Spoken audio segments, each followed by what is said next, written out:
Excuse me, I have 8:59, which means it's almost time to start. And one more time, if you want to pick up the book for Wednesday night study, they're in the blue binder on the table out and for your area there. And today's lesson, Ezra, Nehemiah, and Esther, will be a 4-page loose, and they're out there on the table also. And hopefully as soon as we get some corrections made on the one for Sunday morning, we will get it out in its entirety so you can have it in advance also. Need to remember all of those in our prayers that are on the sick list. Myra having tests. Terry's having a test. He did his COVID already, and he's having his study done on Tuesday, so need to keep him in our prayers. Those that have lost loved ones recently. Those that are traveling. Today's one of those holidays where there's going to be a lot of traffic on the road, so I'm quite sure before the end of the day some families are going to be in misery, but keep everybody in your prayers on that. Our country is celebrating number 245 today, so keep our country in your prayers. As you can tell, I am a proud American. I love God, I love family, and I love my country. Those are my first 3 loves. So, anything else before we begin class? Brother Terry, would you lead us in a prayer then, please?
Told Brother Terry yesterday that I'd mentioned to him that as I was preparing my lesson for today, that I'd looked at it and then went back after it got cold, put that aside, did a whole new lesson, was going to go home and probably do it again, because every time I think of this study, if you really think about it, just the introduction to Ezra, Nehemiah, and Esther, you could probably make a whole month study out of it.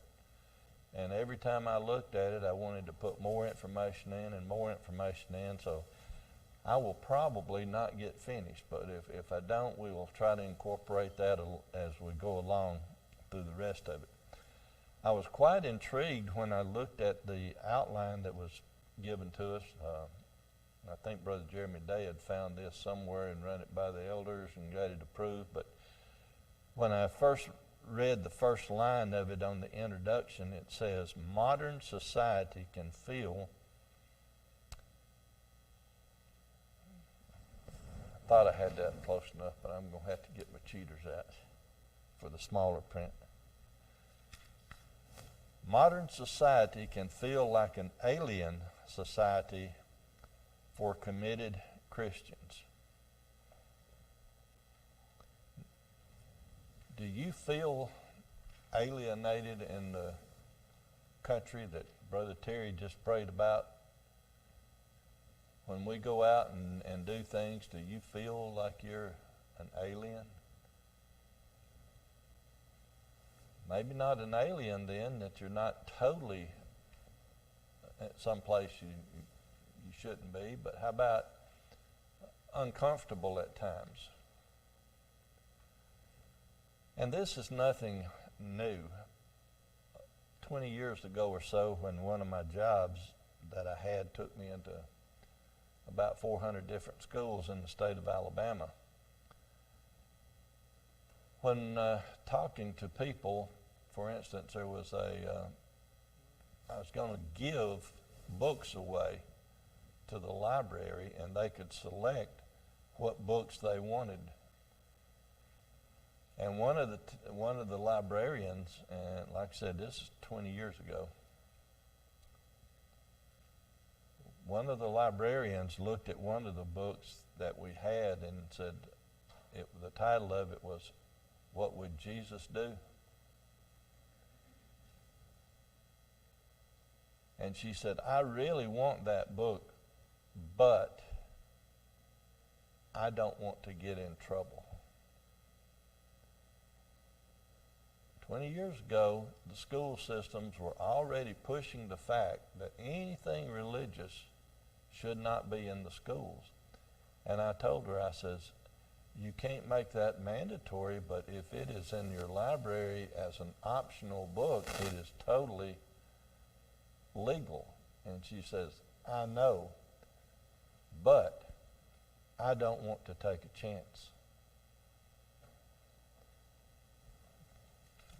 She must have been, in the broad term, a Christian because she wanted a book titled, "What Would Jesus Do?" But she felt alienated to a degree in that school system because she didn't want to get in trouble or perceive trouble for putting a book in that she shouldn't have. So instead of going through this page 1, 2, 3, 4, let's look at the last page, page 4.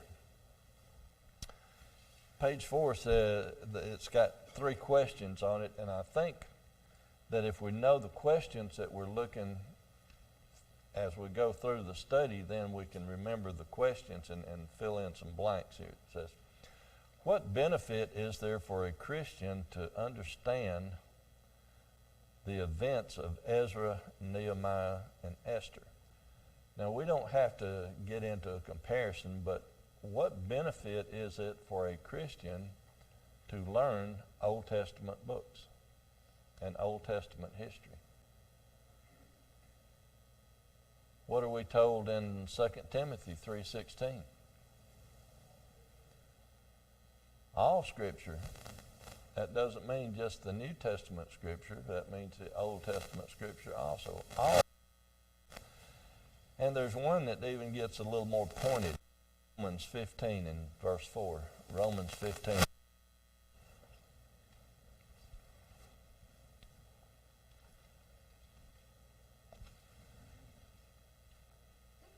For whatsoever things were written aforetime, what does that word aforetime mean? I'm sorry? Before, which means if you put all this in context, they're referring to the Old Testament, because what was Scripture in the first century? It was the old writing, the Old Testament. And then it said,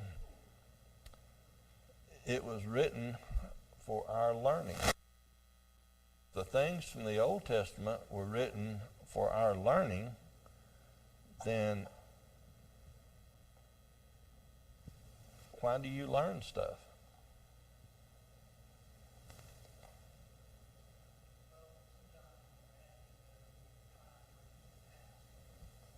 We are supposed to learn from history so we don't repeat the past, but in general, anything that we learn is to our benefit, right? Even if it's something we shouldn't do or something we should do, learning is for our benefit. Question 2 then says, what similarities exist between the cultures of Persia in the 5th and 6th century BC and the United States today? And that's where as we go through our study that we can start picking up on some of these similarities and differences. And then question 3 is, why do you think God permits obstacles in the way of people who are trying to serve his purpose? I do want us to answer that one before we go on. Why do you think God permits obstacles in the way of people who are trying to serve his purpose?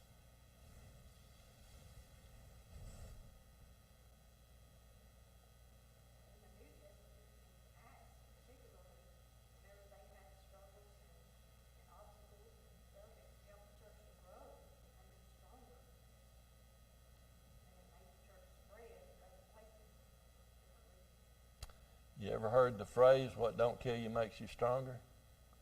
That's a true statement.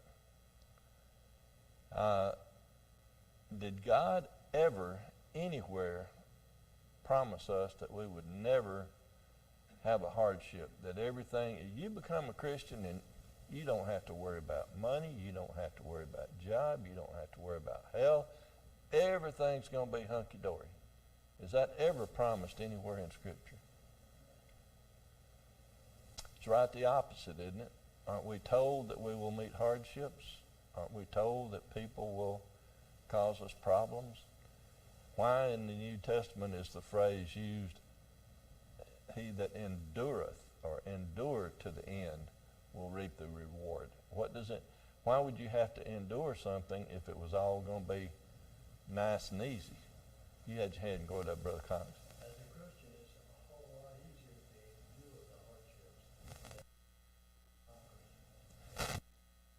Christ's strength gives us the ability to withstand better, but there will be hardships. Okay, back to the first page there as we continue. It says, so the books of Ezra, Nehemiah, and Esther depict what it is like for God's people to live in an unwelcoming culture. Many places today in the United States, Christians they may not be told they're not welcome, but they're treated as though they're not welcome. We are very fortunate that we live in the area that we don't have those same difficulties. We can go to a restaurant and not be interrupted or made fun of. You think that happens every place in the United States? Locations in California, other places. This is just a little bit off topic, but it'll give you an idea of what I'm referring to. I just saw on news this morning, I think it happened yesterday, but a transgender person, a man that was supposed to be a woman, had gone to a spa and was in the ladies' dressing room at the spa and disrobed. And the women that were in there raised an argument about it, and before you know it, out in the streets there was protest. Not protesting the female male being in there doing that in front of the women. The protest was that he had the right to do that. Now, if you're a Christian, how comfortable are you going to feel in that situation? You're totally out of place. So I think that gives you an idea of where I was going with this. But then he goes on to say, they showed God's people working in jobs ranging from construction, politics, entertainment, always in the midst of environments openly hostile to God's values and plans. If you just sit back and look at our culture, open hostility toward our values, you better shake your head this way, because how many innocent, call them what you want to, zygotes, embryos, or whatever, have been destroyed since 1970, Roe versus Wade. And if you don't say 50 million plus, you're in the wrong numbers. And if you tell somebody that abortion is not right, you don't have a right to say that as a Christian. That's the approach that they take is people can have two different opinions and everybody get along and be okay. You can have your opinion, I can have mine. If you don't agree, if you don't accept what they're saying that it's right, then you're totally wrong. That's a hostile environment. So we do live in a hostile environment in the United States in more regions than not when it deals with being committed Christians.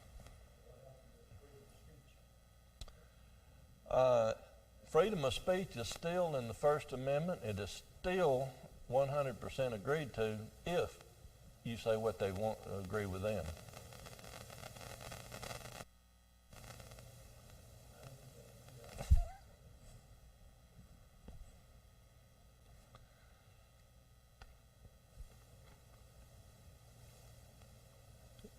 Yet along the way, they received surprising help from non-believers in the highest positions of civic power. That also is true. In the United States, and one most recently, a lady that was tried out for the Olympics and placed first had to step down because they had tested her and she had tested positive for marijuana. She handled the situation perfect. I did it. I accept the responsibility. She did it for her and told the reason she did it, but she didn't fuss about anything. Others did. Joe Biden, our president, agreed that she should have broke the law, the rules, and also said that she handled it properly. So sometimes surprising events can happen from places like that. And I've told you the story repeatedly, several times, how when I was in a fishing club, that they was going to have a Sunday night tournament and they wanted to start at 6 o'clock. And can I just join you at 9? I said, I'll be at church at 6. And they said, well, how many people just at 9 instead of 6? They changed their time to accommodate me. On the other hand, I know people personally, and if you look around at what's going on, practice and things that happen on Wednesday night, if you don't show up for practice because you're at church, you're put on the bench. You don't play. So you can get surprising results both ways out of that. Then it said that Ezra had to ponder whether to trust an unbelieving ruler to protect the Jewish people as they returned to Jerusalem and began rebuilding the temple. Now there I want to pause and go into a little bit of Jewish history, sort of recap where we've been over the past 2 quarters, because everything in the book of Ezra, Nehemiah, and Esther are dealing with subject.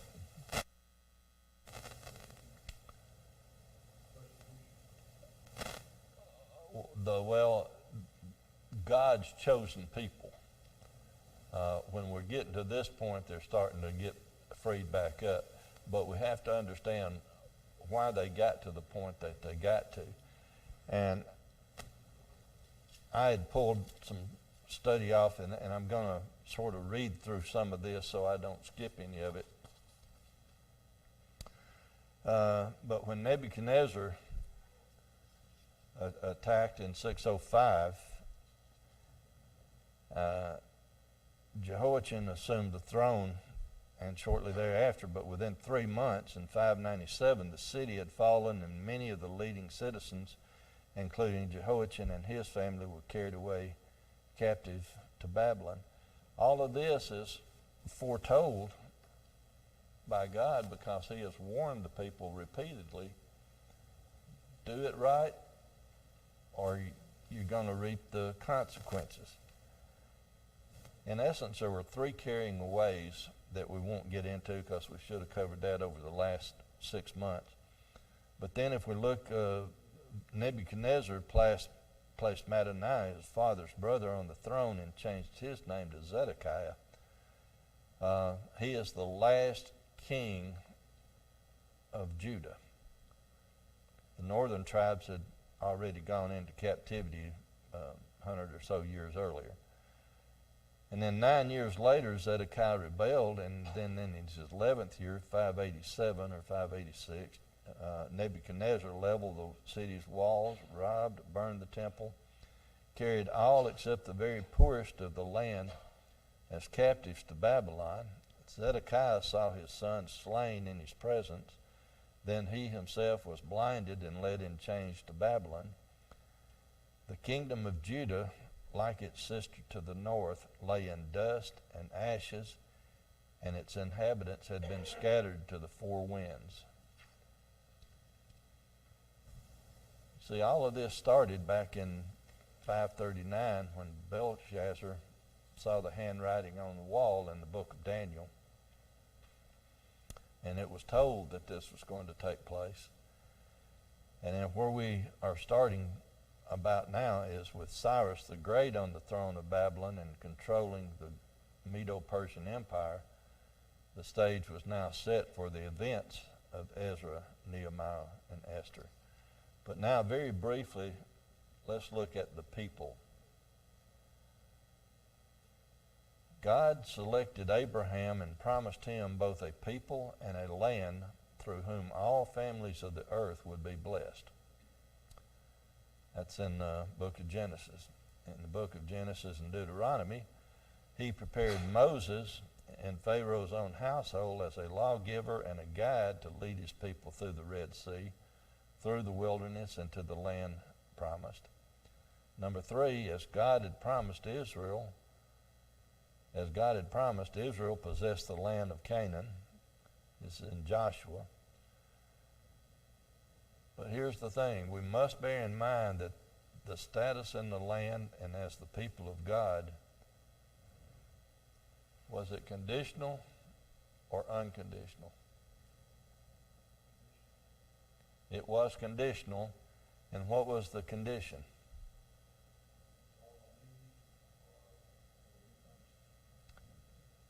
All you got to do is follow the law, follow my commandments, follow my statutes. Everything will be great. But if you don't, bad things are going to happen. And it was sort of like a yo-yo. There'd be good and then there'd be bad.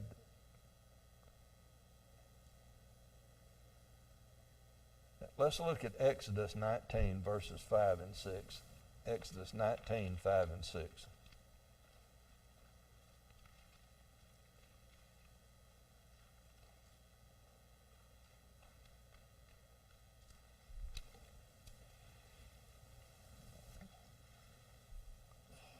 First person there can read it, please. Exodus 19, 5 and 6.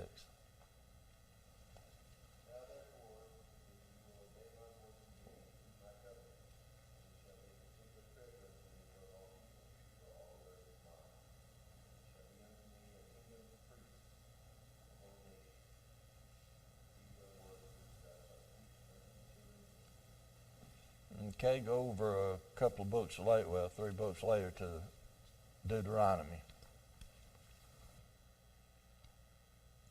Deuteronomy chapter 11.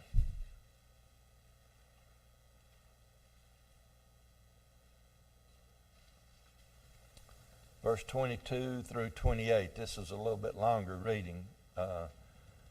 Deuteronomy 11, 22 through 28.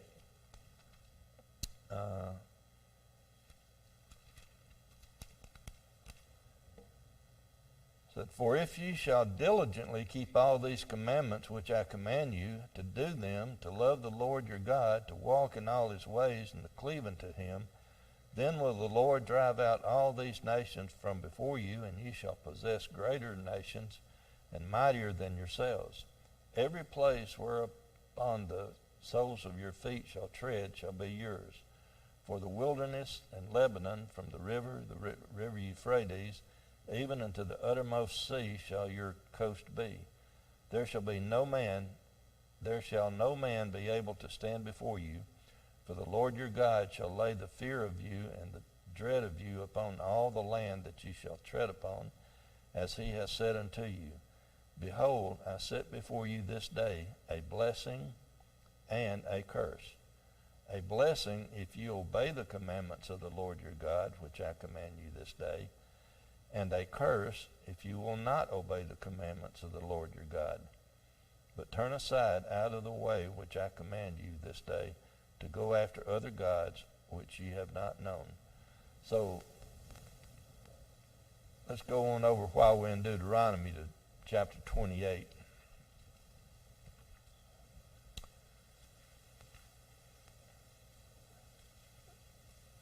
We'll look at verse 15. That said, but it shall come to pass, if thou wilt not hearken unto the voice of the Lord thy God, to observe to do all his commandments and his statutes which I command thee this day, that all these curses shall come upon thee and overtake thee. And then while we're in 28, if we go on over to verse 25 and 26.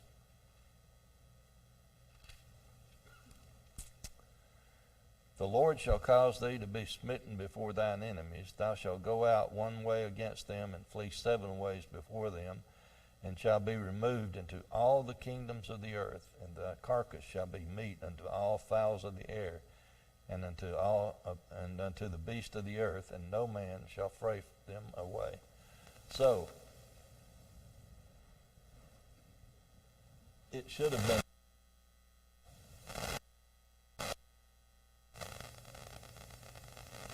that Assyria, Babylon, Persia took these people away and scattered them basically to the winds. And then when Cyrus came on the throne, we get back where they're going to have an opportunity to be restored, get back into the good graces of God. God had promised all these wonderful things to them under the condition that all they had to do was be obedient to his will. And we already know that Israel did not obey. But I think it's important for us to find out just how serious they didn't obey, if that's a good way to phrase it. And I've written down or copied down a few things here, sort of give you a timeline.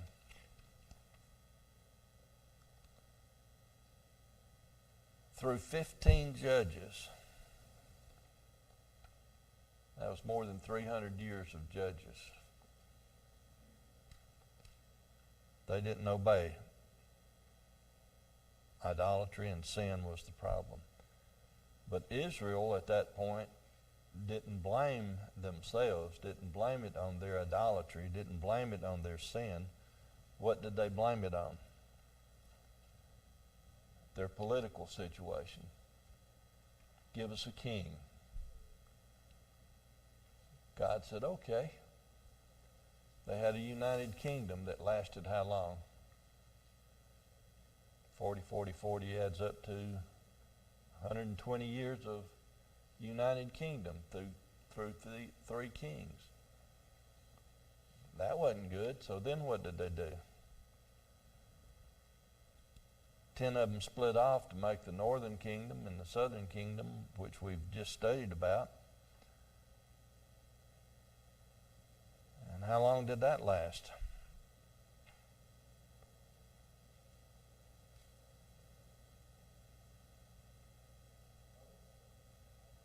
Pardon? north and south. The total time would be from over 200 years anyway, right?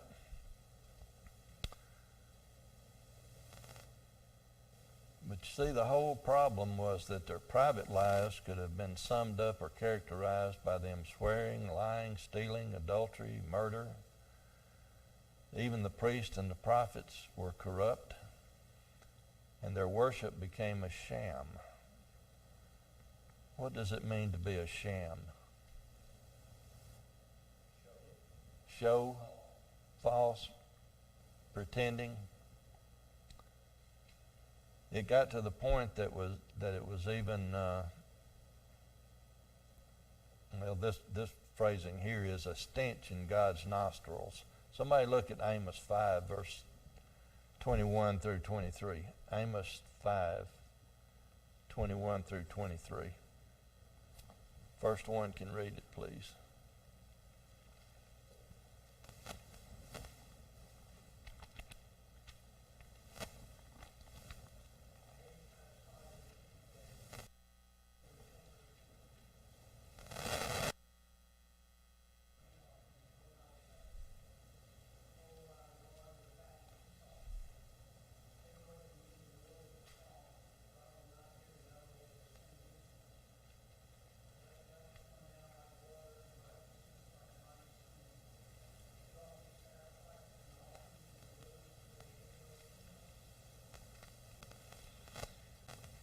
So in the book of Amos, we have prayers often. Brother Joel is one that almost always makes reference to it going up as a sweet-smelling savor. Burnt offerings were supposed to be a sweet-smelling savor if they were done correctly, but they were done so wrong that in Amos, God would not accept them. He was not going to accept their sacrifices. Look at Hosea. Hosea chapter 1.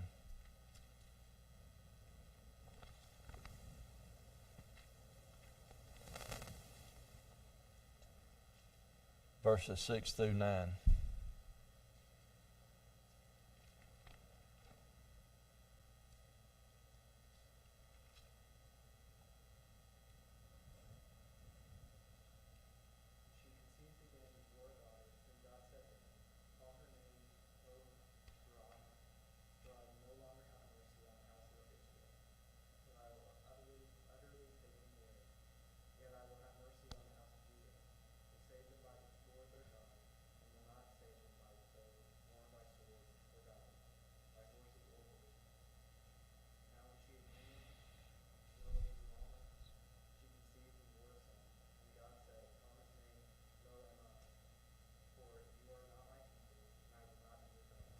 Okay. So the readings that we just read there in Amos, God was not going to accept their sacrifice, their worship, because they had made it a sham, pretending, doing it all wrong. Hosea, no mercy because you've been wrong.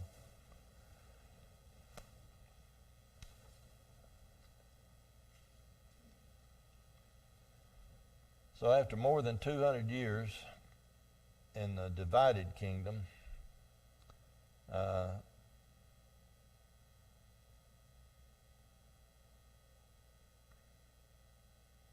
Babylon invaded, took over. So they had gotten to the point, look at Psalms 137. Psalms 137. It's kind of a long reading, but to me, Psalms 137 sums up how a person would feel if they were in that situation, if they were a Jew or an Israelite living during that time period. They're captive. They're in Babylon. By the rivers of Babylon, there we sat down. Yea, we wept when we remembered Zion. We hanged our harps upon the willows in the midst thereof. For there they that carried us away captive required of us a song, and they that wasted us required of us mirth, saying, Sing us one of the songs of Zion. How shall we sing the Lord's song in a strange land? If I forget thee, O Jerusalem, let my right hand forget her cunning. If I do not remember thee, let my tongue cleave to the roof of my mouth. If I prefer not Jerusalem above my chief joy, remember, O Lord, the children of Edom in the day of Jerusalem, who said, raise it, even to the foundation thereof. O daughter of Babylon, who art to be destroyed, happy shall he be, that rewardeth thee as thou hast served us. Happy shall he be that taking and dasheth thy little ones against the stones. At this point, after being in captivity for about 70 years,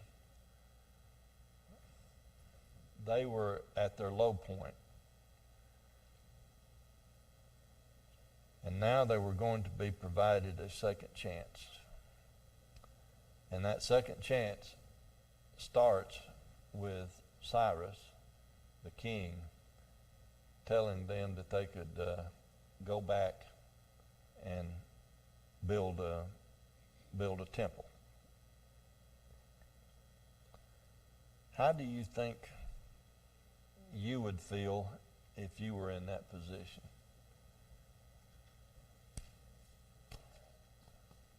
Pardon? You would be glad, but here's something that we also need to think about. By this time in the timeline of history, people are not living 2, 3, 4, and 500 years like they used to.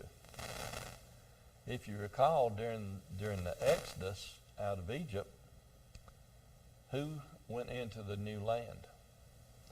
Was it those that had firsthand of what happened in Egypt? Or was it their offspring?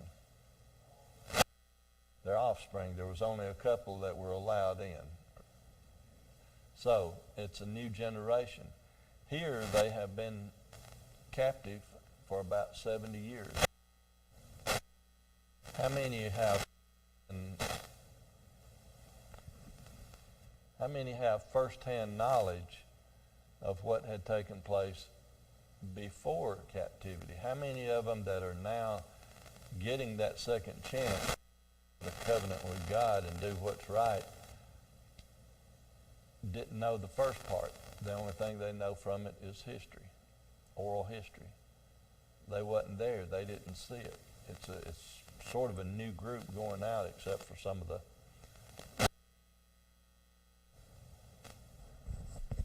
we're going to have to turn this off and not have this on, I think, because it's either I'm making a mistake or it is. We'll try it this way for a while. So when we get to the introductions of the book,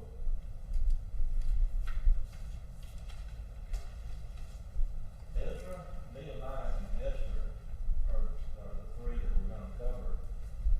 And it's going to be dealing with the history of people coming out of captivity and going back and starting life over. In essence, the books are lined up incorrectly. It should be Ezra, Esther, Nehemiah. For this reason, when does Esther take place? In a timeline, Esther falls in between Ezra chapter 6 and chapter 7. The reason that the Bible is lined up the way it is at one time, Ezra and Nehemiah, especially in the Jewish community, was considered one book. So it takes care of the whole line of things in a timeline of history. Esther is sort of taken out and plucked in, very similar to the way Job is plucked in about his history. So if we were to look at them in order, it would be Ezra, Esther, Ezra, and then Nehemiah. But we're not going to do it that way. We're going to do it the way the outline goes. We're going to look at Ezra first. I've already mentioned that a lot of the historical setting, Daniel come into play there. And I think that's one of the things that a lot of people have some issue with the Bible, is that they don't recognize that it's not a diary, it's not a continual timeline, that some of the books tell the same thing and fall in other places. And all the prophets, for instance, most of them, some of them, were during the time of the captivity. Some of them were during the time of the kingdoms, etc. So we have to be, to me anyway, we need to look at where the people fell in line. Zerubbabel in 536 was to rebuild the physical city. When Ezra comes on the scene later, 70, 80 years later, what was Ezra's role? What will we find out in the book of Ezra that his role was in their return from captivity? I'm sorry? He was to restore the people, meaning on the spiritual level. He was to get them to return to their true religious practices, their true worship. So who had it tougher? Zerubbabel doing the physical, or Ezra doing the spiritual? Ezra? Absolutely. It's very easy to sit down and construct something, but when you try to get a number of people all on board doing the same thing, especially after that many years in captivity and people that hadn't known the true way, introducing them to it, it gets to be kind of tricky. And if you don't think it's tricky, how many Bibles are there? Not number-wise, but I'm talking about, supposedly there is one Bible, correct? There's a bunch of different translations, if you want to call that, or versions, but specifically there is one Bible given by God for all people. Would you agree with that? If that be true, then how come there are so many people that are in a building today professing to worship God, but they are not doing it in the way that the Bible outlines?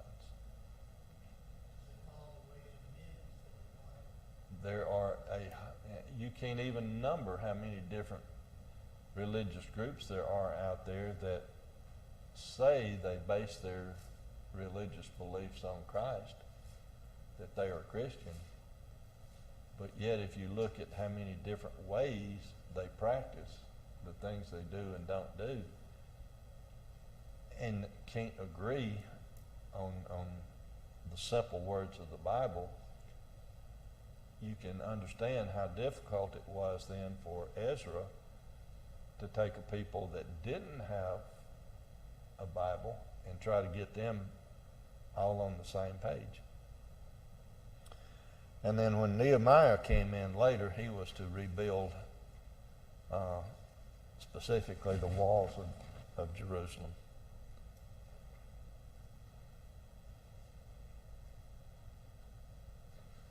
Running out of time quickly, but we've already gone through that and that. Let me see what else. And then Nehemiah, like I said, Nehemiah is going to be rebuilding the walls of the temple. And then we look at the book of Esther. So actually the book of Esther takes place between 483 and 474, about 9 years. And if you'll turn to the book of Esther real quick, we can sort of summarize that.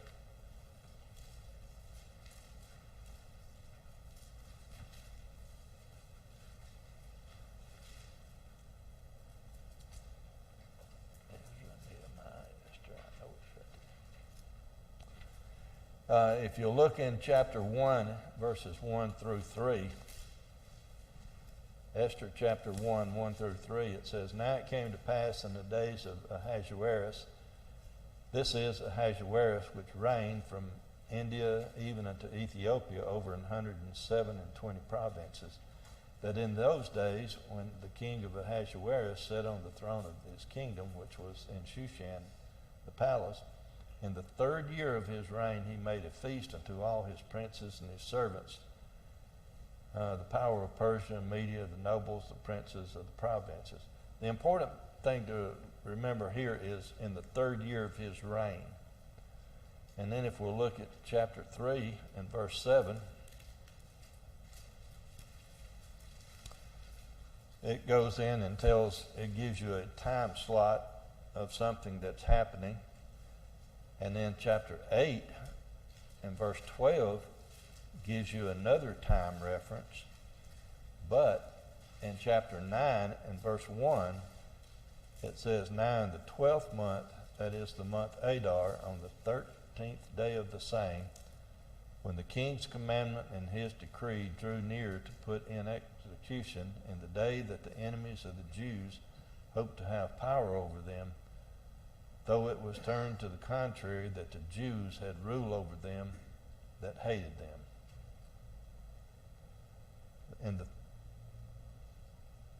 So all of this culminates then that it's about a 9-year period of time that Esther takes place. And we'll get more into detail on that as we go along and when we get to the book of Esther. But next week, we're going to be looking at the first few chapters of Ezra and be able to get into a little more detail on that. Is there any questions or comments or anything particularly dealing with the questions for thought on the last page that we looked at?